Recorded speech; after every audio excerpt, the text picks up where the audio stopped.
Oula, chers amis, nous avons passé les 500 abonnés. Nous sommes à 504 aujourd'hui.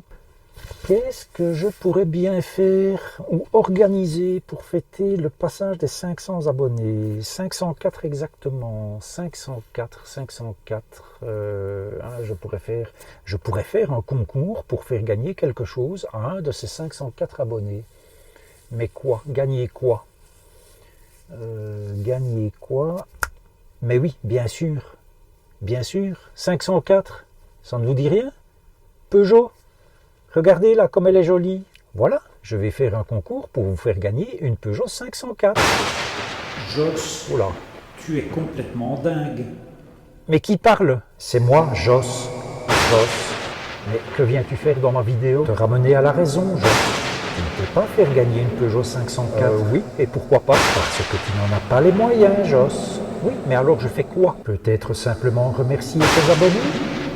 Oui, c'est vrai. Je peux aussi simplement remercier mes 504 abonnés. Je vous remercie tous pour vos abonnements, pour vos commentaires. Je vois régulièrement bon nombre de vous qui vient commenter mes vidéos. Le pourcentage de commentaires dans les vidéos est assez important finalement par rapport au nombre de vues. Donc tout cela me fait bien plaisir et je vous dis merci du fond du cœur. À tout de suite.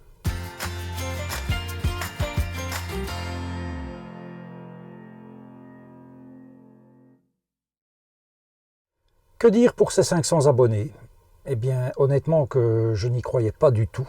Quand j'ai commencé cette chaîne, je n'ai jamais cru un seul instant que j'aurais un jour 500 abonnés. Alors, comme je l'ai déjà dit, ça ne représente pas énormément par rapport à d'autres chaînes, évidemment. Mais voilà, moi je suis vraiment très content. J'espère évidemment que ce nombre va grimper, continuer sur sa lancée pour atteindre, qui sait, des sommets insoupçonnés. Et à part cela, que dire d'autre dans cette nouvelle vidéo? Eh bien, pas grand-chose, si ce n'est une nouvelle découverte extraordinaire que je vais vous montrer tout de suite. Ça se passe au niveau de la chambre. Nous allons donc vers la chambre.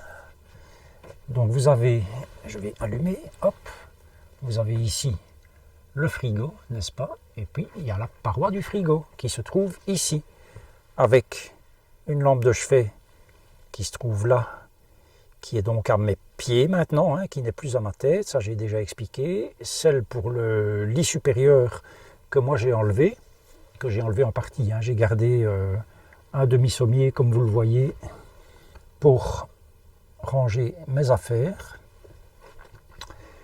Et hier, avec la lumière rasante, il y avait de la poussière. Et je me dis, mais ce n'est pas grave, je vais passer ma main. Sauf qu'en passant ma main, si vous voyez bien, ici, nous avons une vis qui dépasse. Il s'agit donc de la pointe de la vis. Une vis qui est, à mon avis, là où elle se trouve. Il faudrait que je démonte la grille supérieure de frigo à l'extérieur. Et je pense que ça doit être une vis qui a été mise pour tenir des câbles avec une attache ou Dieu sait quoi. Et donc la tête de la vis dépasse simplement à l'intérieur. Voilà, et ça ne semble pas émouvoir le moins du monde les gens de chez Chausson de livrer un véhicule avec ce genre de défaut. Voilà, je trouve cela tout bonnement scandaleux, ni plus ni moins. Donc nous avons la vis, nous avons le lanterneau. Ici nous avons donc toujours mon fameux système pour tenir le store fermé. Vous allez me dire, parce qu'on me le met souvent dans les commentaires, à juste titre d'ailleurs, mais il y a une garantie, etc. Oui, mais enfin, moi, si c'est pour me réparer ça, parce qu'il faut décapitonner tout ce machin-là, si c'est pour me réparer ça façon rondelle, comme sur les fermetures de la baie de la porte coulissante, je préfère mon système, voilà, et je m'en accommoderai, ma foi. Pareil pour le store de la baie de la porte coulissante, c'est mal torché, c'est mal monté, la majorité des attaches des baies vitrées sont mal montées, le tuyau de la douche était mal monté aussi, la panne d'AdBlue, enfin j'en passe et des meilleurs, des taches de peinture sur le pare-choc, ça c'est à l'usine Fiat bien évidemment, donc voilà, c'est proprement scandaleux. Autre chose que j'ai appris, puisqu'on a parlé d'énergie et de chauffage dans la vidéo précédente, j'ai vu dans un commentaire que ce van V594 Max Anniversary ne disposait pas du fameux système VPS, Van Protection System, qui est manifestement une isolation un peu plus haut de gamme qu'autre chose. Et effectivement, cela ne m'étonnerait pas, parce que quand j'ai pris livraison du van, moi qui suis un anti-autocollant et compagnie, j'ai enlevé des autocollants, mais il n'y avait effectivement pas l'autocollant VPS qui normalement se trouve sur la porte latérale coulissante. Et quand il m'a mentionné que « Oh, vous verrez, monsieur, votre van numéro 2 va être beaucoup mieux que le premier, c'est une édition anniversaire, etc. » Eh bien, moi j'appelle ça un mensonge par omission, parce que c'est quand même une grosse lacune par rapport au van précédent. Et tout ça pour un prix, je vous le donne en 1000 et 1000, de 48 900 €. Oui, oui, oui, donc 4 000 € plus cher qu'en France, alors que le prix des vannes en France et en Belgique est toujours le même en général. J'ai vérifié pour le van précédent, j'ai vérifié pour les nouveaux vannes que j'ai vus à la concession. Récemment, quand j'ai été rechercher ce van-ci de réparation, les prix sont les mêmes que les prix en France. Et donc le prix d'un V594 Max Anniversary, comme un commentateur breton me l'a signalé, salut à toi et vive la Bretagne, c'était 44 490 ou 44 590 en version max. Et moi j'ai payé ce van 48 900 €. Alors vous me direz, bah, tu n'avais qu'à vérifier, c'est de ta faute. Oui, c'est de ma faute, mais je ne trouve pas ce procédé très honnête. Et donc je vais continuer à aller chez ce concessionnaire pour les garanties éventuelles, les garanties de choses importantes, hein, parce que le restant, la vis, ça, je vais arranger cela moi-même. Le store, je laisse ça comme ça. Il y a encore 2-3 trucs que je vais arranger moi-même. Et autrement, le jour où sera venu le temps de changer de van, eh bien, j'irai voir ailleurs, parce que l'herbe y sera, à mon avis, beaucoup plus verte. Voilà, je suis désolé de le dire, mais c'est comme ça. Alors, j'en avais parlé dans une des premières vidéos de la chaîne où je présentais mon van et les choix techniques, entre autres, que j'avais fait au niveau de l'électricité. J'ai eu des questions suite à la vidéo précédente concernant l'électricité, justement. Donc, je vais en parler maintenant. On m'a demandé ce que je faisais pour l'ordinateur portable, etc. J'avais expliqué au tout début de la chaîne que je ne voulais utiliser la batterie de la cellule que pour les équipements d'origine de la cellule. Éclairage, pompe à eau, chauffage et rien d'autre. Et pour l'ordinateur portable, le drone, l'appareil photo, tout ça, je voulais que ça soit séparé. Et donc je vais vous montrer le système que j'utilise. C'est une batterie 1400 watts lithium de la marque Goal Zero, une Yeti 1400 qui se trouve ici en dessous de la table. Voici la banquette et voici cette batterie. C'est une batterie qui est simplement posée ici. Voilà, et je peux vous assurer qu'elle ne bouge pas, parce que quand j'ai eu mon crash à 70 km/h contre un arbre, eh bien la batterie, ben voilà, elle est derrière le siège, donc elle n'avait pas bougé, elle n'a d'ailleurs eu aucun dommage.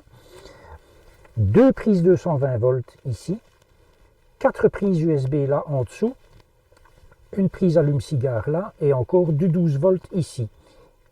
Là, on peut brancher un panneau solaire, là on peut brancher un autre panneau solaire, donc tout ça c'est de l'input.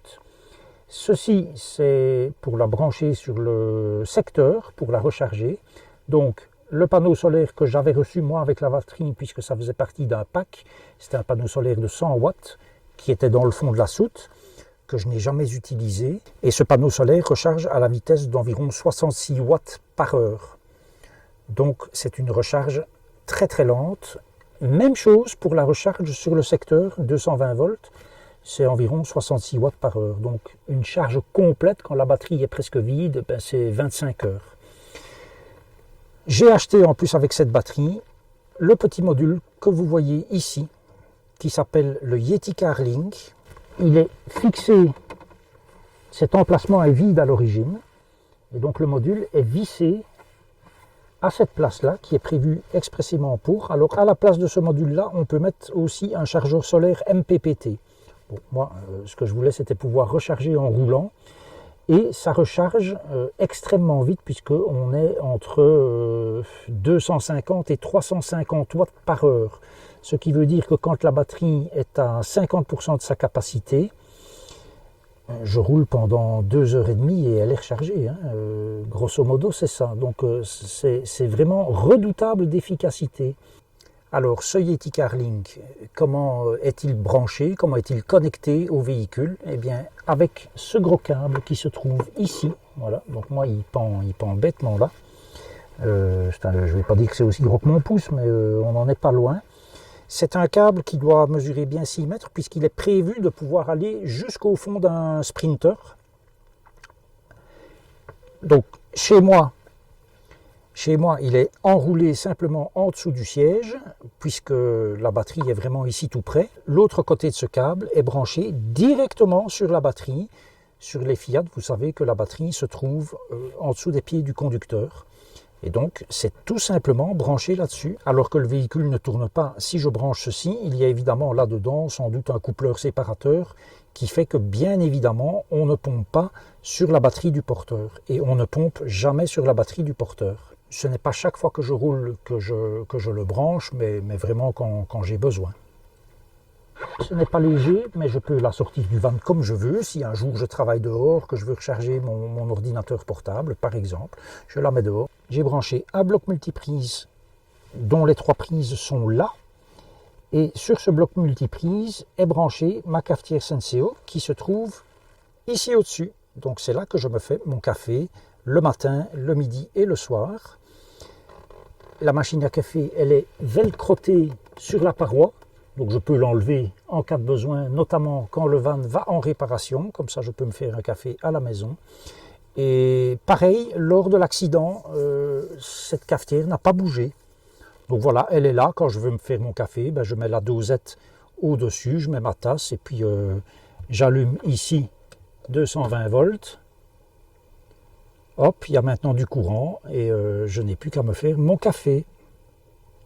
Alors, vous le voyez, ça consomme évidemment, comme tout convertisseur, 12 volts 220. Le convertisseur, sans l'utiliser, mais en étant sous tension, il consomme 8-9 watts. Et dès qu'on éteint le convertisseur, boum, voilà, 0. Quand le van est branché sur le secteur, eh bien simplement, j'enlève cette prise d'ici et je la branche ici, au-dessus de la dinette, ce qui me permet de me faire mon café sans pomper sur la batterie et éventuellement de recharger à ce moment-là cette batterie quand je sais que je vais rester plusieurs heures à un endroit. À ce moment-là, si le van est branché sur le secteur, eh bien, je branche également la batterie pour qu'elle recharge. Que me permet de faire cette batterie en termes d'autonomie? Eh bien, une recharge complète de mon ordinateur portable, ça prend plus ou moins 10% de la batterie. Un café prend 1% de la batterie. La recharge du drone, franchement, je n'ai jamais vérifié, mais ce n'est pas grand-chose, je pense. Et qu'est-ce que je branche encore là-dessus? Le soir, pour toute la nuit, ma cigarette électronique. Ouais, j'ai ce vilain défaut-là, mais voilà, c'est comme ça. Mais ça, c'est 3-4 watts en 12 volts, donc, et encore, en une heure, elle est chargée. Donc après, la consommation tombe à 0, évidemment, puisque la charge se coupe. Alors, ce système est onéreux, il n'y a pas à dire. Moi, il m'a coûté au total 2000 € environ. 1600 pour la batterie, 400 pour le Yeti CarLink. Mais vu l'utilisation que j'ai de mon van et mes obligations envers mes clients, je devais avoir, moi, absolument une autonomie la plus grande possible au niveau électricité 220 volts. Et donc, je ne voulais pas que mon informatique vienne empiéter sur la consommation de la batterie cellule. Et bien m'en a pris parce que quand je vois maintenant la consommation sur une journée qui est entre 35 et 40% de la batterie de cellule, je me dis que j'ai très bien fait d'avoir fait ce choix-là. Parce que si j'ajoute à ça encore une recharge d'ordinateur, une recharge de ceci, de cela, les cafés, j'arrive à une journée d'autonomie sur la batterie de la cellule. Cette vidéo est maintenant terminée. Je vous dis à la prochaine et d'ici là, prenez grand soin de vous. À bientôt.